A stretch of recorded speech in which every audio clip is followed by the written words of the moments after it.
Hi everyone, welcome to our YouTube channel. Hi అండి, అందరూ ఎలా ఉన్నారు? మేమైతే చాలా బాగున్నాము. టుడే వ్లాగ్ వచ్చేసి కుకింగ్ వ్లాగ్ అండి. ఏదో కొత్తగా ట్రై చేద్దాం అనుకొని చేశాను. కొత్తగా ఉండాలి, మీకు హెల్తీగా కూడా ఉండాలని చాలా ఆలోచిస్తే నా మైండ్లోకి ఒకటి తట్టింది. అదేంటో తెలుసా? కరివేపాకు బజ్జీ అండి. మీరు ఆల్మోస్ట్ అన్ని బజ్జీలు తిని ఉంటారు, కానీ కరివేపాకు బజ్జీ ఎవరు తినుండ్రు. సో ప్రాసెస్ అయితే చూసేయండి. ఫస్ట్ అయితే స్టవ్ ఆన్ చేసుకొని కడాయి పెట్టుకోవాలి. దాంట్లో డీప్ ఫ్రైకి సరిపడంత ఆయిల్ అయితే వేసుకోవాలి. నెక్స్ట్ వచ్చి శనగపిండి ఉంటుంది కదా, శనగపిండి తీసుకోవాలండి. దాంట్లో సరిపడినంత సాల్ట్ అయితే వేసుకోవాలి. ఓన్లీ సాల్టే వాడాలండి. ఉప్పు కొంతమంది ఉప్పు వాడతారు, కానీ అదైతే మనకి కరగడానికి చాలా టైం పడుతుంది. నెక్స్ట్ వచ్చి చిటికెడు పసుపు అండి. తర్వాత అందులో వంట సోడా ఉంటుంది కదా, వంట సోడా కూడా వేసుకోవాలండి చిటికెడు. దానివల్ల మనకి బజ్జీలు అనేవి క్రిస్పీగా ఉంటాయి, స్మూత్గా ఉంటాయి, చాలా బాగుంటాయి టేస్ట్. ఇప్పుడు దాన్ని బాగా మిక్స్ చేయాలండి. మిక్స్ చేసిన తర్వాత నెక్స్ట్ దాంట్లో మనం సరిపడినంత వాటర్ అయితే వేసుకోవాలి. బజ్జీల కన్సిస్టెన్సీ వస్తుంది కదా పిండి, ఆ కన్సిస్టెన్సీ వచ్చే వరకు మనం వాటర్ అయితే వేసుకొని బాగా స్మూత్గా కలుపుకోవాలండి. ఎక్కడ ఉండలేమీ లేకుండా కలుపుకోవాలి.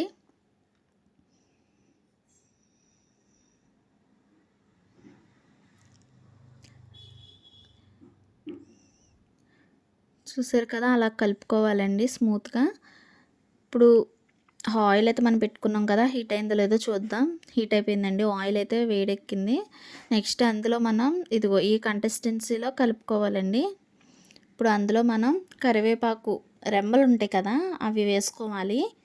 అవి కూడా ముదిరిని ఉంటాయి కదా, కొంచెం పెద్దగా ఉంటుంది ఆకు, అవి అయితే తీసుకుంటే బెటర్ అండి. ఎందుకంటే లేతగా ఉన్నదైతే మనకి సరిగ్గా రావు బజ్జీలు. సో రెండు రెండు రెమ్మల కింద తీసుకొని బాగా డీప్ చేసుకొని పిండిలో నెక్స్ట్ ఆయిల్లో వేసుకోవాలండి. ఆయిల్ అయితే మనం అయితే గ్యాస్ అయితే సిమ్లో పెట్టుకోవాలి, లో ఫ్లేమ్లోనే పెట్టుకోవాలి. ఎందుకంటే ఇవి చాలా త్వరగా కుక్ అయిపోతాయి. మనం హై ఫ్లేమ్లో పెట్టుకుంటే మళ్ళీ మాడిపోతాయండి. సో లో ఫ్లేమ్లో పెట్టుకొని మనం బాగా ఫ్రై చేసుకోవాలి. గోల్డెన్ బ్రౌన్ వచ్చే వరకు ఫ్రై చేసుకోవాలండి.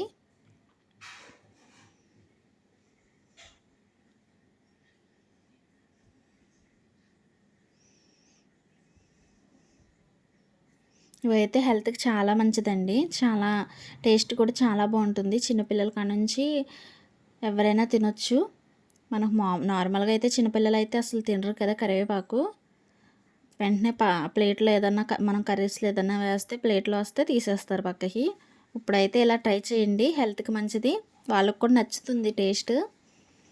స్నాక్ ఐటెం కింద చాలా బాగుంటుంది. ఈవినింగ్ టైంలో చేసుకోవచ్చు. ఇది ఎంతో టైం కూడా పట్టదండి, ఓన్లీ 10 మినిట్స్ పడుతుంది అంతే. చూసారు కదా, ఆ టైప్లో ఆ కలర్లో రావాలి, గోల్డెన్ బ్రౌను.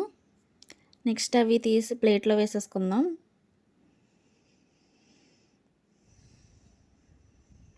నెక్స్ట్ వచ్చి ఆనియన్ అండి. Bajji with onion ever green combination కదా, సో అందుకనే మనం కూడా ఆనియన్ కట్ చేసేసుకుంటున్నాం. చిన్న చిన్న పీసెస్ కింద కట్ చేసుకోవాలండి సన్నగా. చూసారు కదా, అలా సన్నగా కట్ చేసుకోవాలి. నెక్స్ట్ వచ్చి వేరుశనగ గుళ్ళు అయితే ఫ్రై చేసుకోవాలి ఆయిల్లో.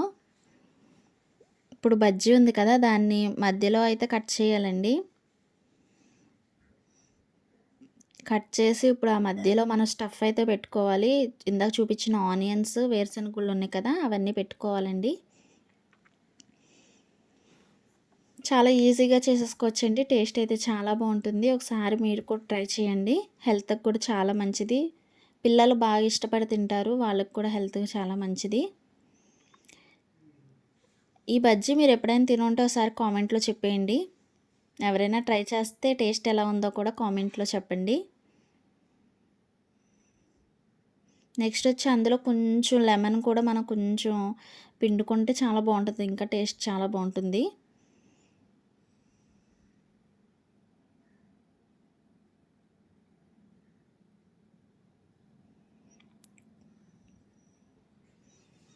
కొత్తగా ట్రై చేశాను, కానీ టేస్ట్ ఇంత బాగుంటుందని అనుకోలేదు. నిజంగా టేస్ట్ అయితే అదిరిపోయింది. ఒకసారి మీరందరూ ట్రై చేసేసి కామెంట్లో చెప్పేయండి. ఓకే. Thank you.